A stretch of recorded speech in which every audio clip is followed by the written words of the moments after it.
Hello, ladies and gentlemen.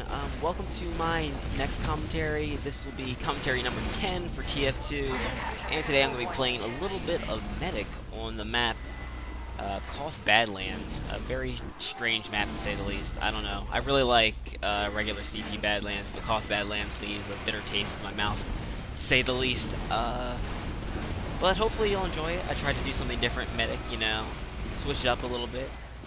So I guess I'll give you a little bit of a few tips on how to play Medic first of all. So the one thing you're going to notice first of all is that I do a lot of pocketing. I usually will stick with one character that, you know I can heal for a while. Usually for pockets you want to stick with either the heavy, the soldier, or the demo. Just generally heavier classes. Just because they can deal out a good amount of damage, protect you, and also take a lot without you having to like desperately always heal them. So also very important as you're picking out targets to heal is to always keep in mind like a type of a heal order almost. Certain characters are a little bit more important to heal than others. You always want to be healing, you know, medics that are like really low on health, or you know, of course, the person you're pocketing. And this is all just general information you should kind of keep ongoing in your mind. Things like scouts and spies, I'm not saying don't heal them, but you know, just be smart about when you heal them versus when you don't. People on fire, those are always important to at least get the flames off, even if you have to switch to another target really quickly. And that leads me to my next subject, which is triaging. You always want to heal who immediately needs the heals. So one of the really important things is to look to see if your pocket's taking a lot of damage. If they're heavy and they can take a lot, and they're only getting whiffed by a few bullets here and there, you know, switch off to healing somebody else for a little bit, get their health back up to speed, and then switch back to them. But if your heavy's taking a lot of damage, then stick on them. It's really, you know, it seems like it'd be common sense, but a lot of medics, they either make the mistake of only healing their pocket, which is not good, or never healing anyone for a consistent amount of time. The next point I want to bring up is the fact that as a medic, you are never safe, and you really have to like think about that. People will be one gunning for you all the time because you're such a juicy kill. And the fact of the matter is that your pocket's largely going to be distracted. You know, they're usually going to be killing people in a specific area, looking at a specific choke. So you really have to be on your toes. So you notice in this video, I'm taking a lot of times I take cover. Like right here is the moment where I do something I think not smart. I got ahead of my target, my heal target. You always want to put yourself in a position where you have the easy escape route as medic, and not really jump in front of your heal target too much unless you have like an Uber, you can pretty much take the damage, or you really need to get over to them desperately. But otherwise, you know, put yourself in a position where you can escape, because your life is vitally important to the well-being of the team. And that's what it's really about. Thinking about the team sometimes involves a little bit of thinking about yourself. And that also brings up the fact of the matter is that because you are such a ridiculously juicy target for the other team, you have to also point out to your heal target sometimes who really needs to be taken care of. Like what enemies are like getting in flanks, what enemies they possibly left behind. That's always very important. So a lot of times when my target is focused on a particular direction, I'll be checking their sides for them, just because, you know, I don't want them to get flanked and then put myself in a tricky position. Or also, I do this a lot when we're Ubered, just because, you know, a lot of times they just want to do a lot of damage while they're out there and they have that Uber, but sometimes I might see a much better target to really direct their offensive capabilities toward. So that's another important thing to do. So yeah, so basically, to recap on that, pick a pocket, stick with them, but heal as you see fit, you know, triage your patients, who needs to get heals first, you know, prioritize them, think of a type of heal order that you really want to stick with, your team's medics, your pocket, and at the lower rungs of that, the scouts and the spies, because they can usually get help by themselves, or they have other ways of dealing with being low health. But also, if you can heal them, by all means, always do that. And last but not least, you are never safe, so keep on your toes, and yeah, just generally think on your feet, really, as a medic. That's one of the most important things. Don't put yourself in tricky positions just to kill somebody. Sometimes it's better to let someone die than to get yours, than to jump in there, heal them, and have you die. You really have to think about that a lot.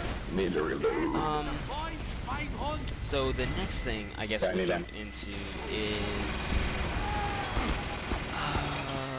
oh yes, the contest updates. So for the contest about giving a shout out to some other channels, I have IBSH in the way and Uber Agent T, who both one asked me for advice on how to do some commentary stuff, and the other guy just wanted a shout out. So you two, I guess you guys are the winners. I'll just put a link to their channels in the description, so definitely check those guys out if you have some time. And the other contest, I was a little bit disappointed, to say the least. This was the Give Fish a Name contest, and not too many submissions were sent in, maybe like 2 or 3, and I was hoping for more. So I'm gonna extend that competition.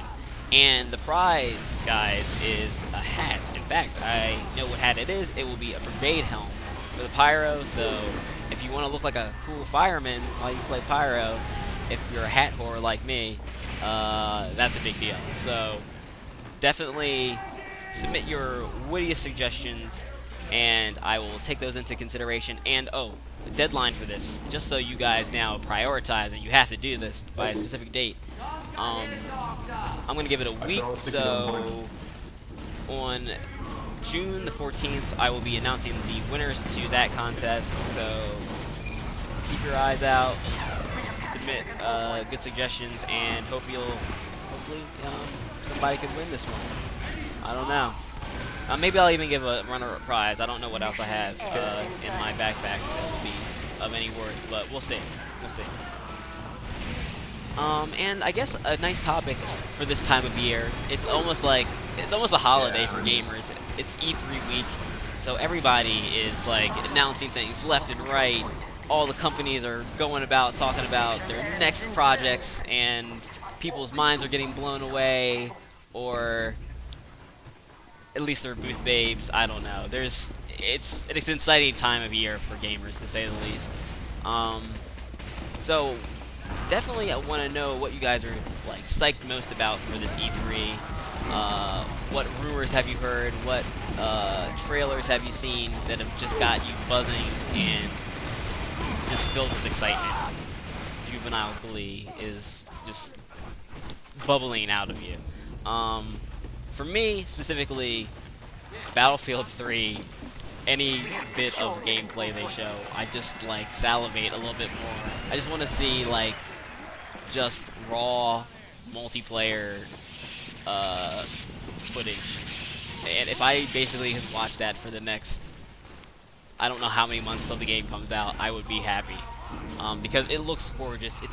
It almost demands that I buy a new video card, because it's just breathtaking, all the vistas they have in this game, to say the least. Also on my list of very excited now is Mass Effect 3. I just saw some gameplay for that today, and it looks to be very, very exciting. I'm hoping, though, that they return to a little bit more of the RPG feel of the first game.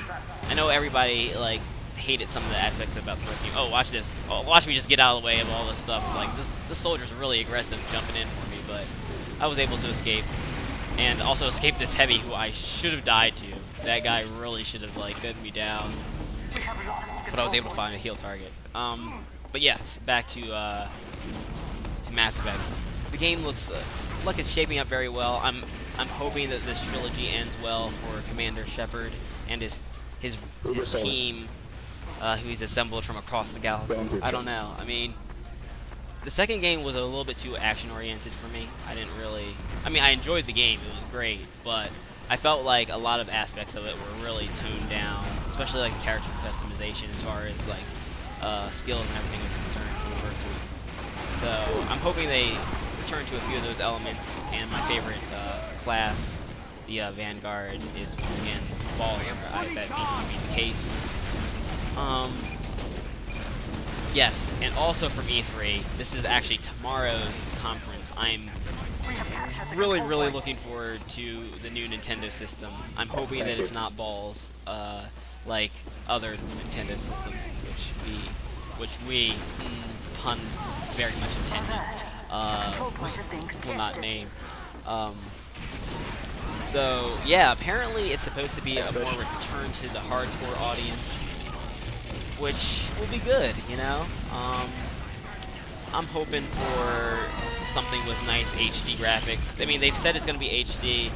Rumors have circulated that it's more powerful than the other two current consoles, which is nice because it looks like the 360 and the PS3 will be around for at least another 2 or 3 years, until they're like replaced finally. So this is actually kind of a nice time for Nintendo to drop a new system, since they made a boatload of money, like metric shit ton, to say the least, for the Wii. Like, it was ridiculous. But let's just hope they can actually pull this off and make a good system. I've heard the controller is supposed to be, once again, the big thing about it. It's the rumors that have been circulating and somewhat confirmed are that the controller will include an LCD touchpad screen, and it will also have built-in camera and a built-in rechargeable battery. So here's to hoping that the controllers won't cost as much as the actual console itself. But it sounds like it might. To buy 4 of them, it's going to be crazy. Yes, and I guess let's talk about TF2, because there have been exciting things happening in that front. There's the Saxxy Awards going on.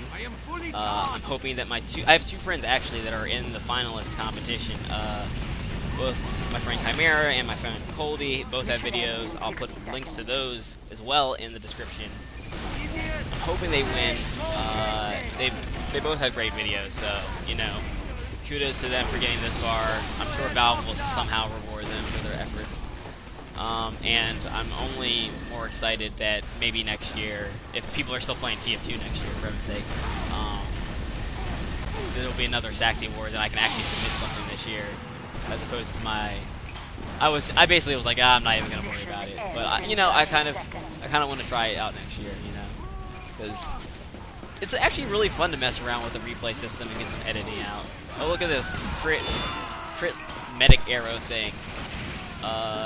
You know, I have to say that bow for the medic isn't really that great, but it's really as satisfying when you get killed. Like this one coming up right now.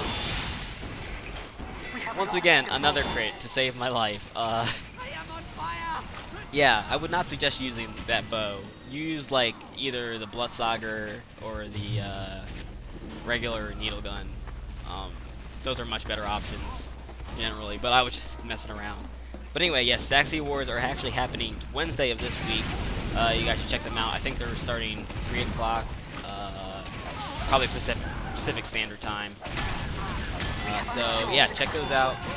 And I'm hoping that you guys enjoyed this video. I had some interesting things to say, at least I hope. And I'll see you guys next time. See ya.